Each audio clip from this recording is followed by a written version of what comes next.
if you were monitoring? As bad as I envisaged, as bad as I cautioned, and it is what it is. I did indicate, I think it was in May, that the next one will take the road. As I speak to you now, the sea is on the road. And what it does is that it takes the sand from under whatever structure, road, building, school, residences, that's what it does. It will take the sand and then it comes crashing down. We risk losing that road and the connection between those of us in Ketu South to Kata and Anglo. It's bad. It's bad. So it is already on the road? It's on the road. I can send you videos that you can share on your Facebook page or whichever network you are on the internet. I know for a fact that that's the shortest route from Keta to Keta Anglo all the way to Denu through to Aflao. What does that mean to people who are trying to move from Denu to Keta? Does it mean they have to take the Afiada-Nyigba road all the way? They may have to go through Afiada-Nyigba or through Dabala Junction. And you're also saying that there's a threat of actually losing the road.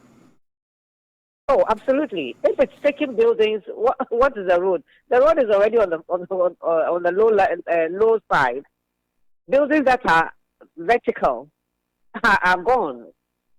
So as for the road, it should be one of the easiest for the sea to take, isn't it? I mean, it's so depressing. It's so depressing. It's so depressing. Is there the possibility of it getting worse? Are we through the worst, or is just the... Absolutely. You see, the land space is not that wide. It's not that big. So once it's on the road now, some people have made temporary shelters. Those whose houses were taken earlier in the year have taken solace and comfort on the lagoon, on the highland in the lagoon. So once it crosses the road, it's going to them again. This is what it is. You know, there's no other way to paint this grimy picture than I've done. It's not a big area. So now that it's on the road, the next thing is to go into the lagoon. And that's going to take not only the Salakopa, Muchinu, and the other areas going to Kata, but it will be going into Agozuma.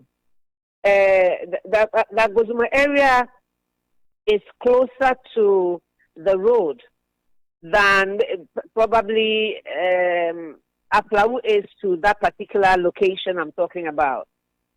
So we are looking at a disaster. It already is, but I mean the dimensions will be bigger. So you mentioned Salakope. It was one of the places you were worried for. At this point in time, do we still have Salakope? Oh, well, what is left of it, you just need to be here to see.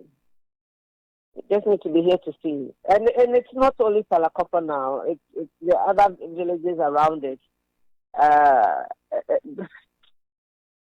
I'm lost for words. I'm not one to be looking for what to say, but this is beyond me. This is really, really, really. I don't know. And these are areas that were supposed to be protected by phase 2 of the Sea Defense Project, I'm guessing. Absolutely. And that is exactly why I filed a question in Parliament.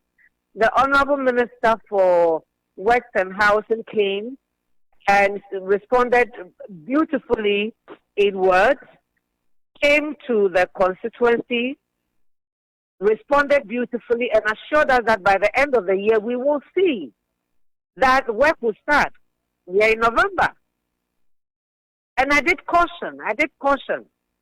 Even in the midst of the NADMO coordinator disrespecting me in this constituency, I did caution, even through that We cannot sugarcoat what is going on. We cannot sugarcoat what the intervention should be.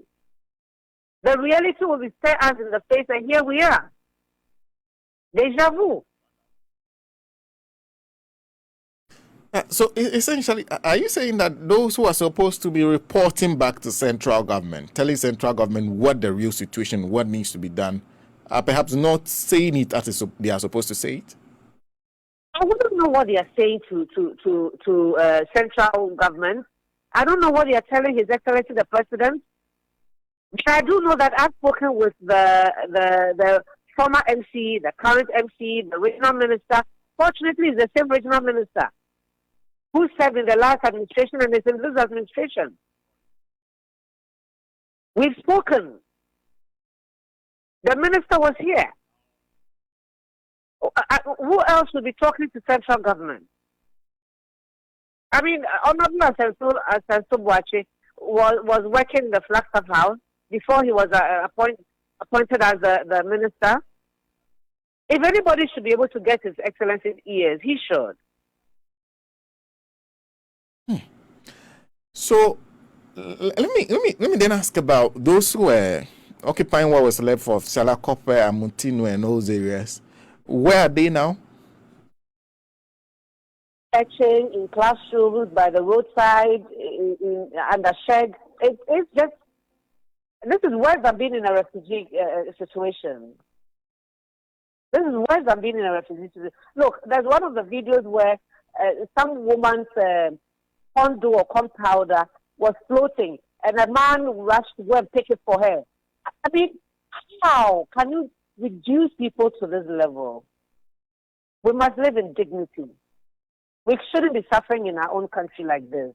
There's no war going on. I mean, if anything, the sea is at war with us. But amongst us, are we fighting for our people to be reduced to this state? It's shameful, despicable. And I think that government should respond with some urgency. They need to respond with some urgency. I've seen that some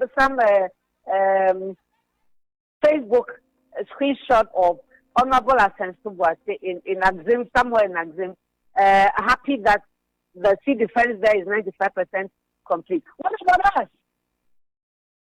Why are we being tortured like this? And the borders remain closed still. The people can't fend for themselves anymore. You can't reduce people to this level. Come on.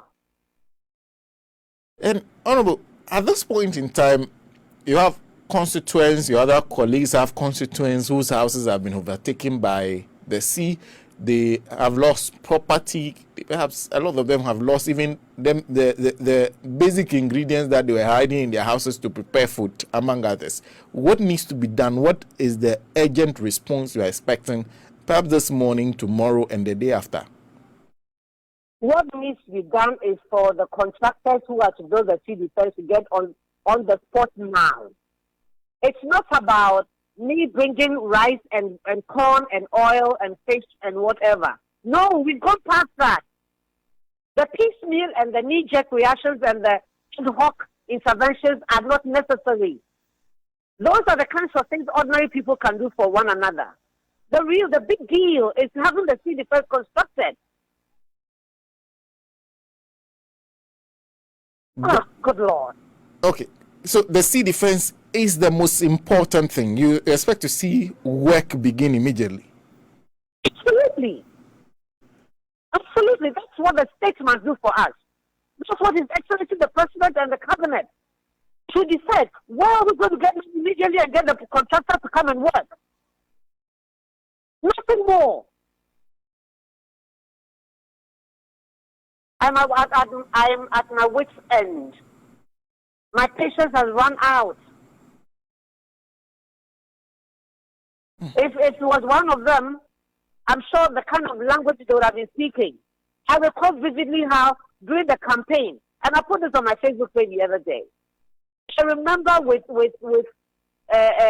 anger the kind of campaign Dr. Mahmoud Bawumia, Vice President of the Republic of Ghana, and his wife did in 2015 and 2016. The kind of insult they churned out to President John Dramani Mahama just because we were campaigning. If they were in my shoes, only God knows the kind of language they would have been speaking by now. I'm restraining myself from disrespecting anybody. I'm restraining myself from misbehaving. But this is too much. We can't go on like this. Get the job done. You have gone to Parliament, you filed urgent questions, you sought some responses, what can be done immediately. What they are telling you is by the end of the year.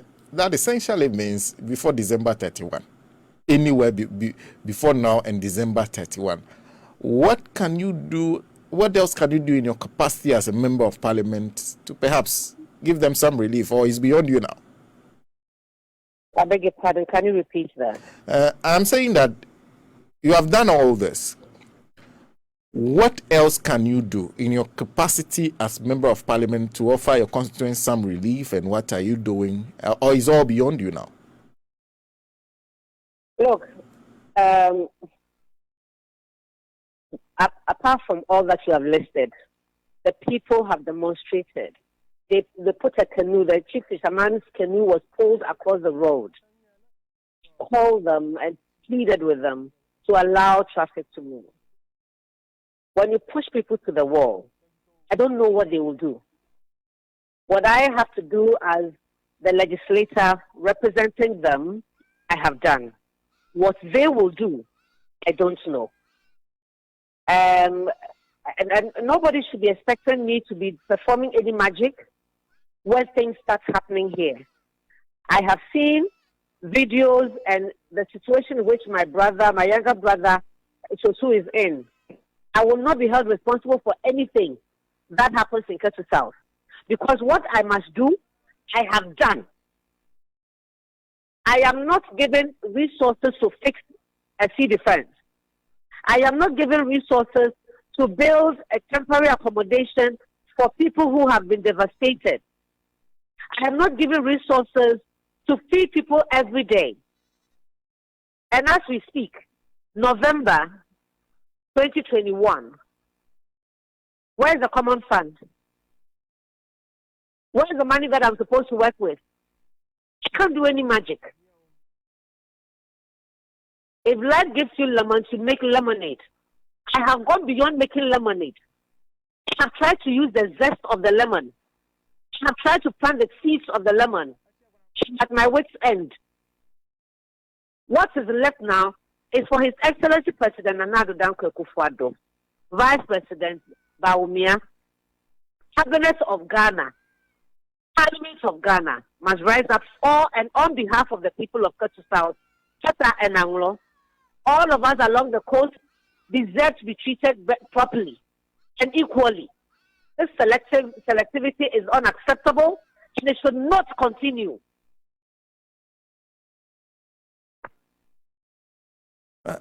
Were you suggesting that we may be seeing worse than protests from the people? I don't know what you're going to see from the people. When you are pushed to the wall, I will never know what your reaction will be. I'm in control of my own emotions. I cannot tell how you react when you are pushed to the wall. I saw their demonstration that they did.